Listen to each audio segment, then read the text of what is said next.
Temannya itu orang kesehatan. Pasti iya. Temannya itu orang kesehatan. Bilang teman berusaha dapat datang polisi, Bang.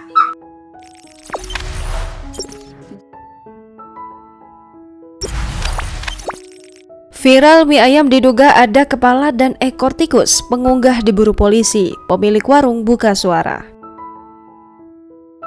Video dengan narasi mie ayam isi kepala dan ekor tikus itu viral setelah diunggah oleh akun Instagram @palopo_info pada Kamis 19 Agustus 2021 malam. Unggahan tersebut berbuntut panjang hingga pengunggah video pertama kali diburu polisi. Kejadian itu disebut di salah satu warung mie ayam di Kota Palopo, Sulawesi Selatan. Mengutip dari Tribun Timur, dalam postingan itu disebutkan ada 2 orang membeli mie ayam dan salah satu warung. 2 pelanggan itu disebut menemukan ekor dan kepala tikus dalam mie ayam yang mereka beli. Setelah viral, pihak kepolisian langsung mendatangi warung tersebut. Mereka juga melakukan interogasi terhadap pemilik warung. Kini pihaknya masih memburu pengunggah video. Dahlia, pemilik warung yang viral, memutuskan untuk melapor ke Mapolres Palopo pada Sabtu 21 Agustus 2021. Dia membantah terkait video yang viral di media sosial.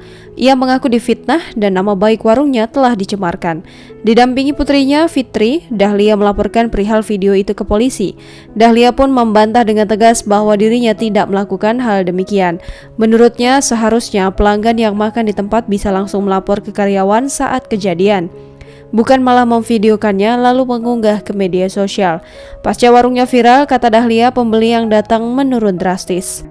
Temannya itu orang kesehatan. Pasti iya. Temannya itu orang kesehatan. Bilang teman berusaha dapat datang polisi, Bang. Masih ada kapan? Pas tadi kau makan situ dia dulu. Ini dapat. Pasti tadi kau makan situ dulu. Itu lagi mak bulu-bulu. Apa sih mau buru-buru? Astaga, yang paling terkenal Mas Sering mahasiswa makan di situ. Apalagi kau masih uncok. Oh, jangan ada lupa. lagi, Dan orang sebelah kesehatan kanan. lagi.